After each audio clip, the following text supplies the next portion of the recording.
ngerti as kono engko kowe jajan ora aku lho tak jajake lho iya engko sangune Semar isih 150 aja kuwatir ora nggo jajan ora wis kok kuwatir ya tak lindungi Tru ya nyambut ngono aku seneng Amos Suramarata Jayamrata rasa sumbar ketok iku iki wong meneng ning menangan ketoke ketoke kok kalahan usuk kalah menang pokoke gleleng lho ya antenane kene terus ya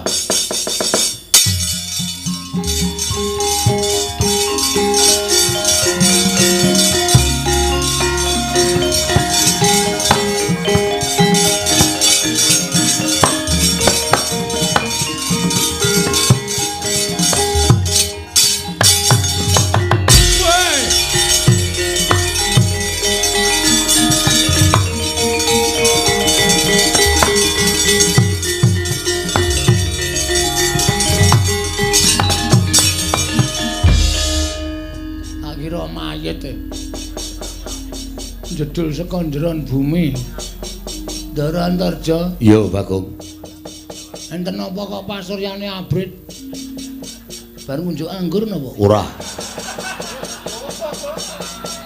kok abrit pasuryane aku goleki Petro non goleki Petro oh Petro iki ngeyel kok kandhane Tru sing goleki iki kowe wah jan wak pancal raimu tenan wis ngerti nek kabeh iki goleki aku ning kowe sebagai adikku iki nutupono aku ra ono aku kok slametke tok aku ben leren lah nek ngono ya Bairono Petra ora ono anu mboten wonten kowe mbudheke aku kowe bareng bukan karo Petruk ning kono padahal aku ora krungu wah Tru krungu Tru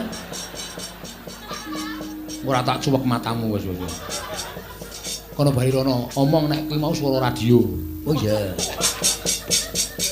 niki wau radio gelombang FM Bagong non Bagong ndi kok Bagong Petro ndi Tru ye sik goleki kowe ta ana kleru le omong Satria kok kleru ya Tru ah iya ta Tru ora sero-sero ta Tru lali ya aku madosi Petro iya terus ajeng mana pake Petro arep tak ajar lho Petro niku wis lulus e lho kok arep dibelajari tak ajar tutuki sirahe bumi goncang ganceng langit kelap-kelap biar lintang kang kumedhap Titi sonya madya ratri lumrang gandaning puspita ilir-ilir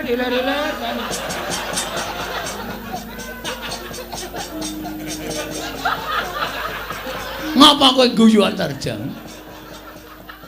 ora kaya kowe kahanan kaya ngene kok iso banyol karang Bagong dawane banyol heh karemu piye kowe ngrasani aku nek nutup-nutupi Petruk terus aku ya arep katutke dosane. Kowe iki omong nganggo pikiran ora Jo. Lho. Jo sapa? Jo ki jenengmu sapa? Antarja. Dundang Jo kok ora gelem. Kon ngundang Antar ngono ha. Metik apa ora kowe nek Antar? Wah, omongan karo wong kaya iki malah mumet siraku. Ngombe obat. Kuwatir. Aku nggawa apa plikita. Hus. Bel kita iki cangkem mangkel aku ngombe ya ora apa aku goleki Petruk pokoke ora arep kena digoleki sapa-sapa Petruk takon ngaso aduh Petruk wis mulih ngaso apa mulih apa ngaso molak-malik ora konene Petruk ora iso nek ora iso tegese kowe mepalangi karepe Antarja. Ha wis genah aku malang kene kok. Anggep aku ora wani karo kowe. Lho, wani karo sing tak adeni apa aja. Ora minggat, ora ngerti kridaning Antarja, sembur mlonyo awakmu. Wis aku sik, sabar. Sabar, bahaya iki. Nek ora jaga jarak semene Nek cuh ngono kena aku. Mlonyo tenan. Cilaka aku ngopo mundur. Ayo ndelok jarak, kok nek ngidoni aku tenan. Aku iso mlonyo tenan kowe putu ula. Aku mung wong biasa. Ning ngene, Jo. Iki wis dadi anteping tekadku. Aku tetep kudu mbelani Petruk. Yen ngono kowe wani karo Antarja, sing tak wedeni apamu? Maju mrene. Katon ora idu? Ora. Gak aku nek idu. Aku gelem maju ning ora idu. Ya ora. Nek idu gal aku, ora. Kowe nek idu adoh banget. Aku nek idu mak ngono dak. Arep ngopo kowe? Jo. Opo? Kowe ngerti ra aku anake sapa? Lho kowe iki anake Semar. Nah, pinter. Semar iki sapa? Semar kuwi radong kowe. Semar ki Sang Hyang Ismanta.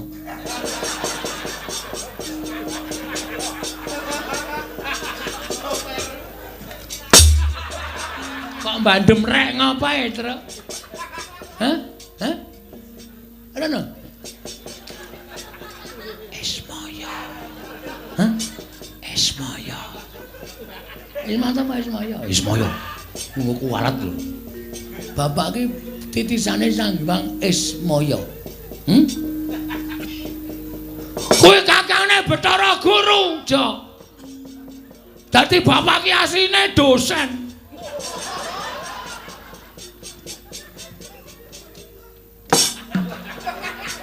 Panggilan. Ora ono Bathara dosen, goblok banget iki. Bapak iki kakane Sang Hyang Guru. Ngono terus kaya aku nek matur kamu lho ngono matur. Oh ya. Bapak iki kakane Bathara Guru. Bapak iki dewa. Bapak iki kesektene asline ora ana sing ngimbangi. Ning bapak iki ora tau sombong. Bapak iki ora tau apa. Bapak iki mondok menggunakan ilmu padi. Tegese apa kuwi? Ilmu padi kuwi nggo nambani wong ngeleh.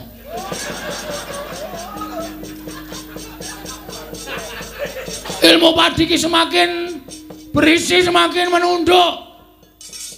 Dadi bapak ki ora tau pamer apa-apa. Bapak sugih ora tau pamer, bapak dite ora tau pamer. Ning kowe ngerti aja.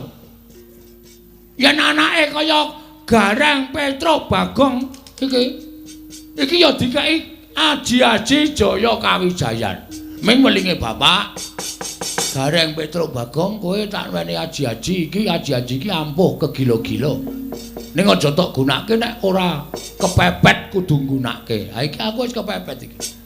Aku wis kepepet mergo aku kudu mbelani Kakangku Petruk karo aku wis ra iso ana dalan mlayu mergo aku wedi karo kowe. Mulane kepepet. Nek wis kepepet kaya ngene iki, aji-ajiku wajib tak tokke. Tak tokke, Jo. Ayo kaketokno.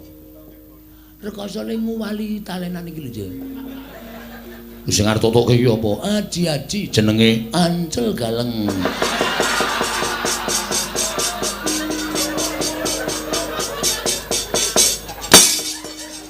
Petruk ki arep semangkean, apa-apa dibandem, apa dibandem. Waduh, ngenengi bakul es. Mudar. Ngenengi gelase ora. Hah? Dadi nek aku gelem ngatek aji Jaya Kawijayan ki namung kowe. Cil. Tanganku iki sawangen, Jo. Tanganku iki sawangen. Ki tlapakku ki nek saya abang, kowe sing ngeyel tak dumukke ning dadamu. Ora jemblong tekan geger, aja tundang Bagong. Wela. Ora wedi kowe. Gugu karepe dhewe. Sawangen iki telapan. Iki neng prapatan wae gawe geger wong sak jagat. Tangan iki tak acungke ngene iki abang. Nek ana montor ora mandeg mesti disemprit. Cah kae kesuwen ora rampung-rampung. Iya kok sik. Nyoba apa piye? Njajal apa piye? Oh, kuwi rungono, keprake wis banter banget kuwi, Jo. Rungono. Iki nek nganti tak dumukke nang dadamu, Aji Sasra Wirayang paringane Sang Hyang Ismanta. ora jugruk Candamaja tundang Bagong keparat kowe. Jare. Piye, Gong? Wah, meh putus asa aku. Kok putus asa tak getak-getak ra wedi-wedi. Aku wis saya wedi. Tok kapake to le tapusi. Tapusi piye? Aku anake Semar ki sang Hyang Ismanto. Ismaya. Dieling-eling to? Oh, tanggaku Ismanto arep takon lunga kok. Men kelingan terus e. Ismaya. Kuwi mari ngaji-aji karo Bagong. Iki sawangen iki. Ngopo ngono kuwi? Dada dengkulmu. Telapakanku iki sawangen Antarja. Nek nganti iki abang ki tak tamake Gunung Jugruk Segara Asat. Waduh. Apa iya? Kowe iki ra percaya terus. Telapakan siji iki tak tamake gunung iso jugruk. Oh, to. Pek jugruk kabeh. Gunung kok suarane makpek. Aku wis tak tes terus. Oh iya to. Loro. Tak tamani telapakanku jugruk ngiwa, jugruk nengen. Gunung endi kuwi? Gununge bojoku. Oh setan ya ora. Kowe ngrungokke tenanan kok. Antarja saya pucet terus nyemplung anu ngeleng ya, Truk. Tak uyuane aja. Men kaya jangkrik ora mungkin kaya jangkrik kok. Rampung. Urung e, Gong. Ngopo? Ae sing joget-joget kae sapa kae? Endi ta? Oh, wong edan ana udu. Sing ngarepe kok. Oh, Patih Mandura. Sapa Praoto? Pragota. Nek kae ora ana welingan sapa-sapa, Truk. Nah nyekel awake dhewe diajar wong loro. Dajar wong loro le.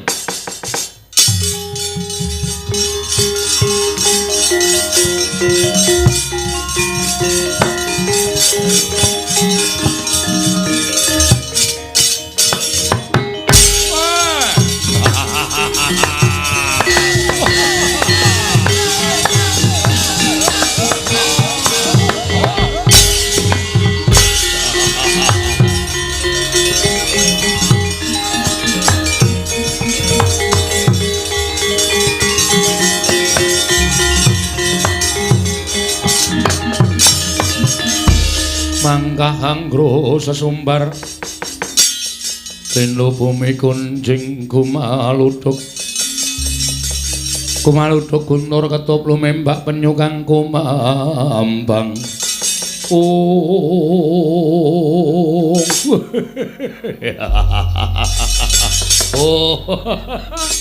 waduh lagu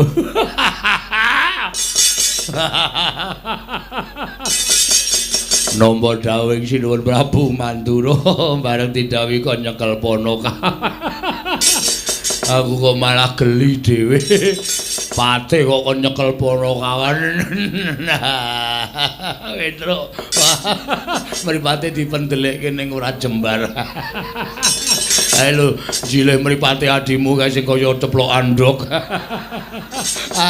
Aduh, Bagong aku trene abang. Ini nyolong ngendi kuwi. Wah, arep dicekel kok malah polahe do lucu-lucu.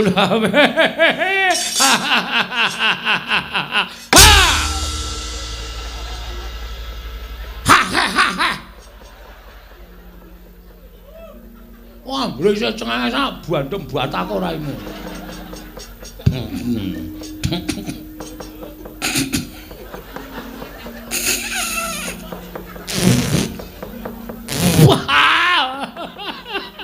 Waduh digertak kaget aku. Wah, bape kaya batang. Waduh. Petro inggih.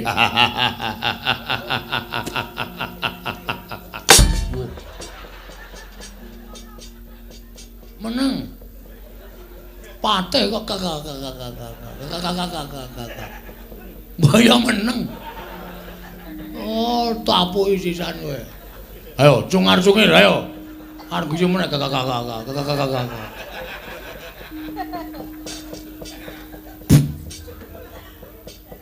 kang grising. Wah, tapuk tenan. Ndara Pragoto, ya. Tindak mriki dawuh Sinur Prabu Mandura nyekel kowe.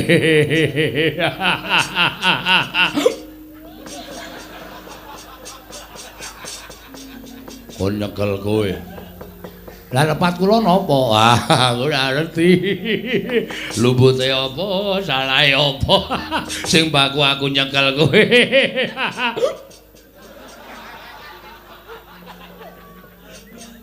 Ngopo to ning guyu niku mbok los? Mburimu nyekel linggis. Nek keproke aku ngrekoso.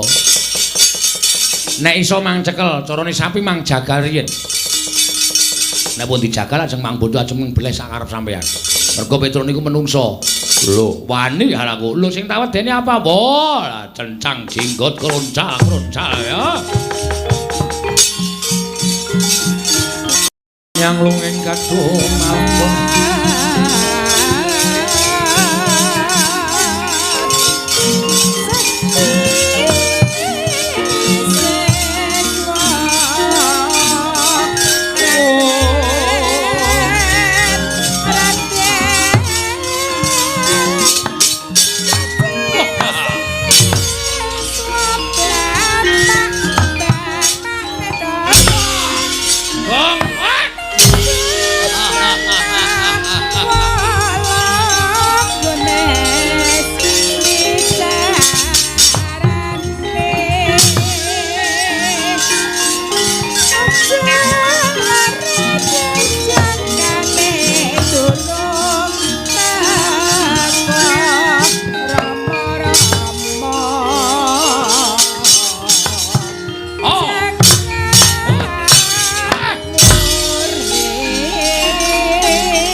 Rakuta wonten timbalan. Kowe tak utus supaya nyekel Petruk karo Bakul, aku malah mundur.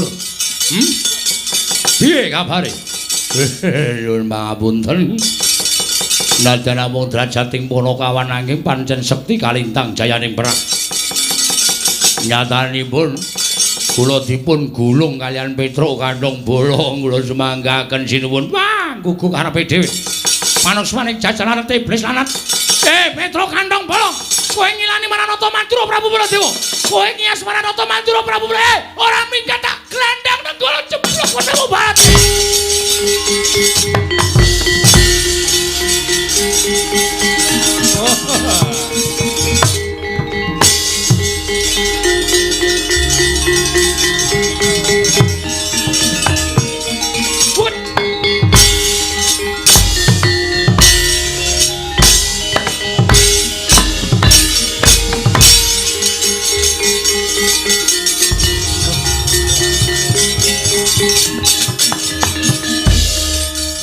Ora mlayu modar tenan aku. Sinuwun mandura duka yayasinipe. Petruk kandhong bolong ora minggat. Sekono karo Ngamarta glandang nenggala jeblok wetengmu. Terus tangane mak biar. Kaya nyekeli kembang api kae ora pangling Kyai Nenggala. Melayu sipat kuping. Wes mbuh bakul apa-apa tabraki kabeh. Iki nek ora mulih ning nggone bapak, Pak, ngaturaken ketiwasan, Pak. Wah, kula semanggaken, Dak. Bagong. Aduh. Aku kok yo lali nek nggawa adikku to ya. Lha ku mlayu banter banget. Monggo Bagong ae nek mlayu pupune gathuk. Suasane mak kok. Mati le. Kowe le balik kesuwen. Sinuwun Mandura wis gawa nenggala. Iki Bagong barang melu slira-sliri nang kene. Nyus. Pecah sirahmu. Lho, Gong, Slamet kowe. Aku ngojek. Wo. Ngojek. Kowe asem kowe. Aku sok gah melu tro nek carane ngono kuwi. Kowe iki nek ngejak wong ki kelingan, ora micaki. Sinuwun Mandura, Petra ora minggat klepat. Aku bingung aku. Prabu Baladewa saya cedak. Ana tukang ojek langsung tak cengklak. Lari, Mas. Kono ya langsung gas. Wang. Aku ningok ngiwanengan kok rindih banget iki. Bul montore Yamaha 75. Suarane tok le banter mlakune 20. Nganti diselip Baladewa lho. Lho. Ndara Baladewa nyelip ojekmu. Aku ora ngerti. Aku kurdung bagor e. Dadi kaya numpangke wedhus. Aku langsung nek ngejak wong ki kelingan truk. Ya ora yo ngapura karang yo. Wis yo mulih yo. Mulih. Mulih piye? Mulih lapor bapak nek ora entuk gawe. Terus mung perkara Baladewa nggawa nenggala, kowe wedi. Ha mestine wedi nenggala ki pusaka kadewatan pusaka ampuh. Ki lho wong nek ora tau ndelok critane para ulama, critane para pinter. Pusaka ki ampuh saka kareping sing gawe urip. Pusaka ana dayane saka kersaning sing gawe urip. Kowe ngerti ra? Tau dicritani nang sekolahan ora? Apa kowe suwita ning gone Pak Kyai dicritani ta ora? Apapun sing dumadi ning donya iki eneng dayane apa wae kuwi saka kersaning sing kuwasa, saka kersaning sing gawe urip. Contone nalika Nabi Musa doyak-oyak tentara arep dipateni jaman semono entuk firman saka Gusti Allah, Musa, tongkat kuwi sabetno Laut Merah, disabetke dadi mbelah. Kuwi merga saka kersaning sing gawe urip. Isa lho truk nenggala kae, kowe maju metuki nenggala terus Gusti sing ngarya jagat Baladewa kok pakartine sak ngisoring dramaan. Baladewa pakartine elek. Nenggala ilang dayane, cocoke kowe ora apa-apa. Lho, ora gleleng, ora. Saya mulih wae. Aku ora percaya cangkemmu. Ngayal wae. Lah nek pancen kowe wani maju, aku ora ana masalah karo Baladewa. Apa? Aku ora ana masalah karo Baladewa. Lah mau padu ning kedaton mau padu apa? Lho, aku kan nantang Kowe iso nglangkai bathange Petruk, kan ora muni bathangku. Ha ta? Lah kowe ora nantang. Aku kan om Melayu. Kok saguh? Iya ya. Ha iya. Aku ora ono masalah. Sing ono masalah kowe ya kejaba nek Baladewa Sumbar. Bagong ora bali. Jojo Nenggala, ora Melayu aku. Langsung tak ungalke dadaku. Kowe golek aku ya. Aku tak ngono. Nyok Jojo Nenggala. Ora muni Bagong. Sing diancam Petruk kok. Petruk iki aku. Aku. Akene. Ana tandange. Engko nek Gusti wis njabut ampuhe Kyai Nenggala, ditamake kowe ora apa-apa. Aku ora percaya omonganmu. Kowe iki nek omong ngono kuwi engko nek aku ke taman mati tenan, kowe seneng-seneng. Truk, kowe iki kakangku kok aku seneng-seneng ki nalare piye to? Lah iso wae kowe seneng-seneng. Ora. Ning aku njaluk kowe aja mundur. Isen aku nek mundur. Oke. Wis tak lakonane, mati ya men. Ha ngono. Wong kowe urip yo ming doyak-oyak bang plecet kok. Ah iya. Esuk 2000, awan 2000, sore 2000. Sedina pirang-pirang ewu ming go mbayari. Aku iki ciduk kowe kredit. Angker-angkeran didit kok ya wis men. Goleki gaman. Oke. Manut apa aku? Manut kowe. Ya. Bendo. Kita jileke bakul degane ya sak karepmu. Kurang gayeng gitu Gong. Wis iki wae gayeng ya. Gawane. Karo titip Gong. Apa? Dompetku iki nehno bojoku. Omong bojoku nek aku 3 dina ora bali, kok nyelameti 3 dina tekan 1000. Omongane aku mati. Oke. Ngono kuwi lho. Ikhlas ro nyawane nglabi Bapak. Ya. Karo anakku sing barep kae arep lulus sekolah, sesuk nek butuh ragat dolno Tegal ngarep omah. Oke. Anu mobilku sing ning samping omah kae dolen sisan Gong. Payu pira? Mesine ora ana. Lha pokoke sapa sing gelem nuku tuku. Oh iya. Lho kae kan ra ana bane mung ditumpangke watu to, Truk. Pokoke nek golek ragangan. Oh iya.